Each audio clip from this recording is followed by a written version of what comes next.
हमारा question number 17 है ना। 2 kilowatt iron is use on 100 volt AC में the current in the iron is, यानी हमें करंट के बारे में पूछा गया है। यहाँ पर हमें क्या गिवन है, हमें पावर जो है वो गिवन है कि हमारे साथ पावर क्या है। तो पावर हमें गिवन है कि पावर 2 किलोवाट है और हमें वोल्टेज भी गिवन है कि इट इज़ 100 वोल्ट। और पूछा गया है करंट के बारे में कि हमारे साथ जो करंट है वो कितना होगा। तो देखिए, अगर हमने इस करंट को मालूम करना है तो हमारे साथ, चूँकि सबसे पहले ये नोट करिए कि इसी सर्किट में चूँकि हमारे साथ अगर रेजिस्टर दिया जाता है तो इसी सर्किट में वैसे एवरेज पावर जो डिसिपेशन होता है, एवरेज पावर हम क्यों इस्तेमाल करते हैं, वजह ये होती है कि हमारे साथ वोल्टेज और करंट ये हमारे साथ कांस्टेंट नहीं होते हैं, बल्कि हमारे साथ जो वोल्टेज और करंट होता है ये क्या होते हैं, दे आर चेंजिंग, ये हमारे साथ वेरी होते हैं। यही वजह है कि जब भी हम पावर में इंटरेस्ट लेते हैं तो हम एवरेज पावर में इंटरेस्ट लेते हैं। तो अब एवरेज पावर का फार्मूला एक ही भी है, V R M S I R M S, या आप ऐसा कर ले कि वी की जगह पर आप आई आर डाल दें तो I R M S square into R बनेगा, या आप ऐसा कर ले कि आई की जगह पर वी बटा आर डाल दें तो फिर हमारे साथ ये बनेगा V R M S square बटा आर। और ये भी याद रखिए कि हमारे साथ जो एवरेज पावर डिसिपेशन इंडक्टर में है और जो हमारे साथ कैपेसिटर में है वो ज़ीरो है। और ये असल में हम किस तरह के पावर की बात करते हैं, तो हम जिस पावर की बात करते हैं तो वो हमारे साथ है दैट इज़, जिसको हम एक्टिव पावर बोलते हैं, जिसके लिए हम लफ्ज़ इस्तेमाल करते हैं कि ये हमारे साथ ट्रू पावर है, हम इसकी बात करते हैं।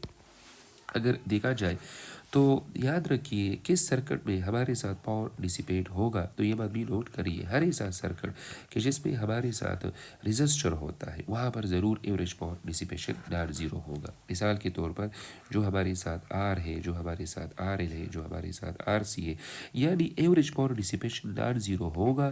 तो इसके लिए चेक क्या है, चेक ये है कि आप देखिए वहाँ पर रेजिस्टर है, अगर रेजिस्टर है तो एवरेज पावर नॉट ज़ीरो होगा, और अगर रेजिस्टर नहीं है तो फिर वहाँ पर हमारे साथ एवरेज पावर डिसिपेशन ज़ीरो होगा। जिस तरह मिसाल के तौर पर इसका मिसाल क्या है, जिस तरह हमारे साथ पेवर एल है वहाँ पर एवरेज पावर डिसिपेशन ज़ीरो, जो हमारे साथ पेवर सी है तो वहाँ पर हमारे साथ एवरेज पावर डिसिपेशन वो हमारे साथ ज़ीरो, और जो हमारे साथ एल सी सर्किट होते हैं वहाँ पर भी एवरेज पावर डिसिपेशन वो हमारे साथ ज़ीरो है। और याद रखिए जब हम जिक्र करते हैं तो हमारे साथ हम यहाँ पर जिक्र करते हैं एक्टिव पावर की, या जिसको हम क्या बोलते हैं, जिसके लिए हम लफ्ज़ ट्रू पावर इस्तेमाल करते हैं। याद रखिए वैसे हमारे साथ पावर दो तरह से होता है, एक हमारे साथ होता है दैट इज़ एक्टिव और एक हमारे साथ होता है रिएक्टिव। जो एक्चुअली डिसिपेट होता है, जो कंज्यूम होता है, जो डिलीवर होता है उसको हम बोलते हैं that is called the active, और उसको हम एक्टिव या इसके लिए हम ट्रू पावर भी इस्तेमाल करते हैं। और रिएक्टिव का मतलब ये है कि जिस तरह इंडक्टर और कैपेसिटर में जो एनर्जी पर यूनिट टाइम है उसको हम क्या बोलते हैं, उसको हम रिएक्टिव बोलते हैं। और रिएक्टिव का जो फार्मूला है वो हमारे साथ वी आई साइन फी, ये मेरे साथ फी क्या है, ये फेस डिफरेंस है। और जो हमारे साथ एक्टिव है तो वो हमारे साथ बराबर है वी आई कास फी के। यहाँ पर हमारे साथ ये जो फ़ी है तो ये फ़ी, ये पाई किसको रिप्रेजेंट करता है, ये बेसिकली रिप्रेजेंट करता है फेज डिफरेंस को रिप्रेजेंट करता है। अब बात यह है कि हमारे साथ देखिए अगर देखा जाए तो वैसे एक्टिव और रिएक्टिव में किस चीज़ का, एक और चीज़ का भी, इनकी यूनिट का भी फ़र्क होगा, क्योंकि हमारे साथ जो एक्टिव है तो एक्टिव का यूनिट वो हमारे साथ क्या है, ओ वाट है, और रिएक्टिव का यूनिट क्या है, ओ वी ए आर है। यहाँ पर वी से मुराद क्या है, वी से मुराद वोल्ट है, और यहाँ पर ए से मुराद क्या है, ए से मुराद एम्पेयर है, और यहाँ पर जो आर है तो आर से मुराद क्या है, आर से मुराद है दैट इज़ रिएक्टिव। ये दोनों का जो सब है वो रियल पावर कहलाता है। और याद रखिए बाज़ों का इसके लिए इस तरह का मिसाल भी दिया जाता है कि जब आप किसी कंटेनर में क्या डालते हैं, जब आप किसी कंटेनर में क्या डालते हैं, कंटेनर में आप कोई कोल्ड ड्रिंक आप डालते हैं तो देखिए यहाँ पर नीचे हमारे साथ क्या होगा, वो फ्लूइड होगा, और बिल्कुल इसके ऊपर वो क्या बन रहा जाएगा, इसके ऊपर एक तरह से जाग बन जाएगा। ये जो हमारे साथ देखिए ये जाग हम इसको इस्तेमाल नहीं कर सकते हैं तो इसको हम बोलते हैं कि this is the reactive power. और जो हमारे प्यास को बुझाता है तो वो हमारे साथ क्या है, वो एक्टिव है। और इन दोनों का जो सम कहलाता है, ये टोटल क्या कहलाता है, उसको हम बोलते हैं this is something which is called real power. Real power का जो यूनिट है वो हमारे साथ वी ए है। तो इस क्वेश्चन को जब सॉल्व करते हैं तो पावर का फार्मूला हमारे साथ है वी आई। तो यहाँ पर करंट मेरे मालूम करना है, पावर को आप तकसीम कर ली वी से, तो पावर 2000 है और हमारे साथ वोल्टेज ये 100 है। तो करेक्ट ऑप्शन क्या होगा? This is 20 ampere. जो हमारा अगला सवाल है, तो अगला सवाल ये है कि देखिए, an object moving a 4 metre per second fall on the top of the spring, question number 18 है, and compressed by 4 millimetre if the object was moving at 8 metre per second it would compress the spring bye.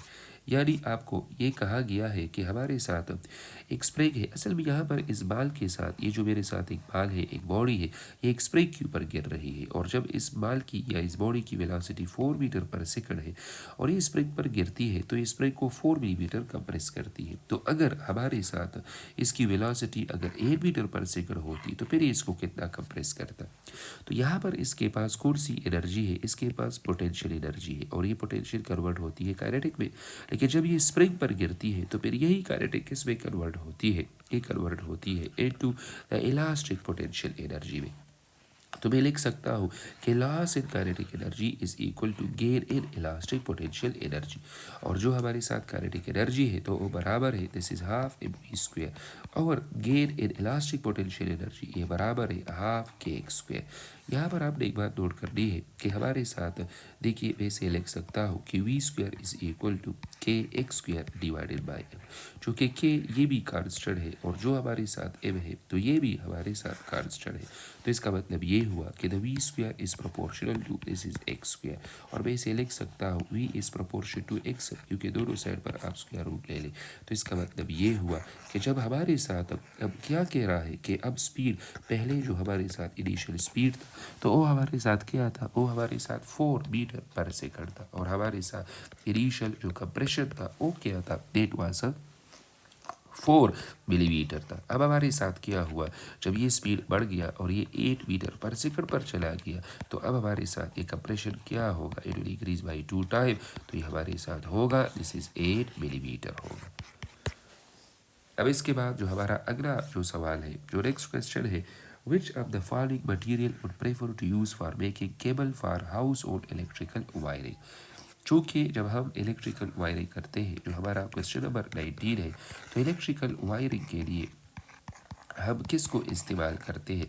Electrical wiring के लिए हम इस्तेमाल करते हैं copper को।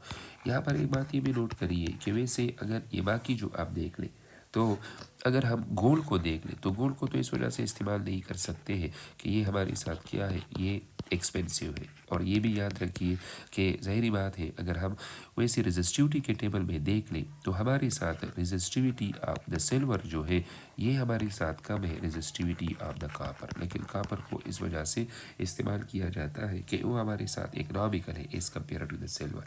तो हमारे साथ कौन सा बेस्ट ऑप्शन है? तो कॉपर जो है इसको इस्तेमाल किया जाता है for the household electrical wiring.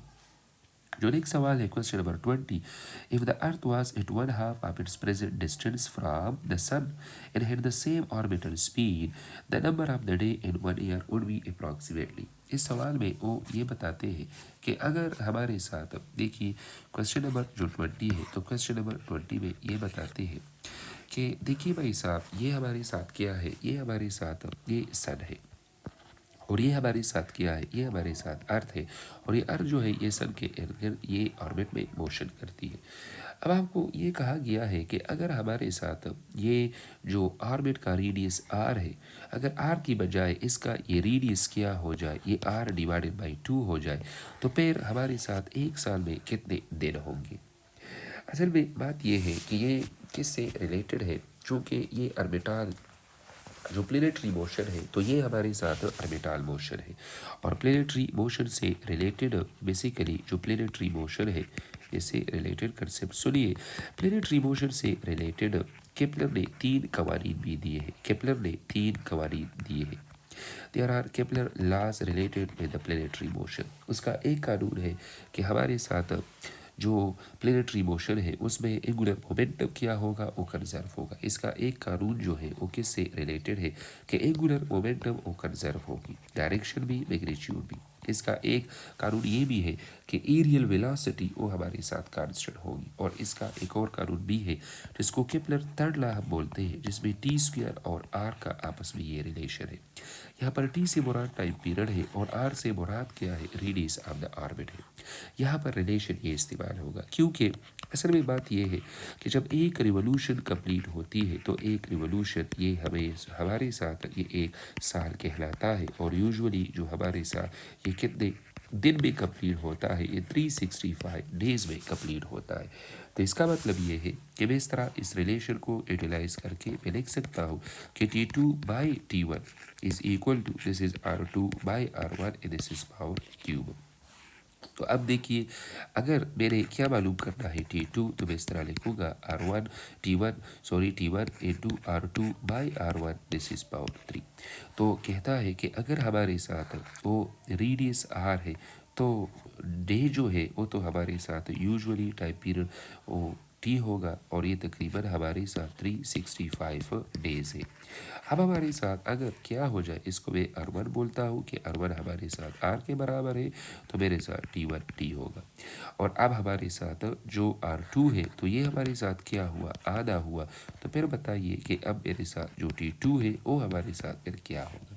तो यहाँ पर आप वैल्यू डालिए, it will be equal to this is 365 days, और यहाँ पर मेरे साथ R2 क्या है, वो R/2 है, और R1 हमारे साथ क्या है, वो R है, दिस इज पावर 3। ये और ये R कैंसिल होंगे, तो मेरे साथ क्या बनेगा, ये बनेगा T2 इज इक्वल टू 365, और ये हमारे साथ है 1/2 एंड दिस इज पावर 3। मैं इसको ऐसे भी लिख सकता हूँ कि 365 डिवाइडेड बाई 365 डिवाइड बाई, ये मैं इसे लिख सकता हूँ दिस इज 2 मल्टीप्लाइडेड बाई 2। और यहाँ पर एक बात नोट करिए कि यहाँ पर हमारे साथ क्या है, यहाँ पर हमारे साथ चूँकि इस पर स्क्वायर भी है, चूँकि इस पर हमारे साथ यहाँ पर इस पर क्या है, ये T2/T1 स्क्वायर है। तो मैं इसको इस अंदाज में लिख सकता हूँ, यहाँ पर 365 स्क्वायर है, यहाँ पर हमारे साथ T2 का भी स्क्वायर है, क्योंकि रिलेशन है T square is proportion to R power, this is T square is proportion to R power 3। तो अब बात यह है कि हमारे साथ यहाँ पर हमने एक काम ये भी करना होगा कि चूँकि मेरे टाइम पीरियड मालूम करना है तो मेरे इस पर स्क्वायर रूट लेना होगा। तो taking square root on both side, जब दोनों साइड पर स्क्वायर रूट लेते हैं तो मेरे साथ यहाँ पर रह जाएगा T2, उधर हमारे साथ 365 हो जाएगा। और देखिए जब इस पर हम स्क्वायर रूट लेते हैं तो ये 2 और 2, जब इस पर हम स्क्वायर रूट लेते हैं तो ये मेरे साथ कुछ इस तरह बनेगा 2 मल्टीप्लाइड बाई 2। तो ये चूँकि ये दोनों बाहर स्क्वायर रूट से निकलेंगे, 365 डिवाइडेड बाई 2 ये होगा अंडर द रूट 2 में रहेगा।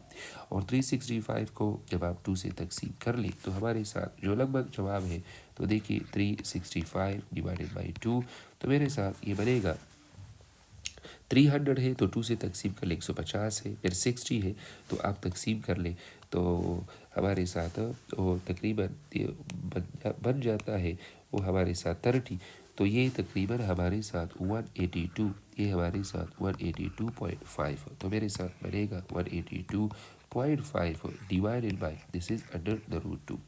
और हमारे साथ अगर देखा जाए तो ये कुछ यूँ बनता है, दिस इज़ 182.5 तकसीम ये हमारे साथ अंडर द रूट 2 है जो 1.414 के बराबर है। अब मज़ीद हमें सॉल्व करने की ज़रूरत नहीं है, क्योंकि अगर हम इन ऑप्शन को देखते हैं 730 तो नहीं आता है, 182 तो नहीं आता, क्योंकि 182 को जब हम इसे तकसीम करेंगे तो जवाब 182 से कम आएगा, और हमारे साथ 365 तो है नहीं। तो हमारे साथ जो करेक्ट ऑप्शन है, तो करेक्ट ऑप्शन क्या है 129, it is the correct option. मज़ीद अगर इस तरह के सवाल देखिए, हम इसके बाद भी सीरीज़ को जारी रखेंगे, लेकिन इस तरह के और भी अगर सवालात हैं आपके जहन में या प्रीवियस जीके से रिलेटेड आपके साथ सवालात मौजूद हैं, तो मेरे साथ इस नंबर पर आप ज़रूर शेयर कर लें, व्हाट्सएप पर आप शेयर कर सकते हैं। और मज़ीद जिन स्टूडेंट ने हमारे साथ सवालात को शेयर किया है तो उसके मज़ीद सलूशन भी हम शेयर करेंगे इंशाल्लाह।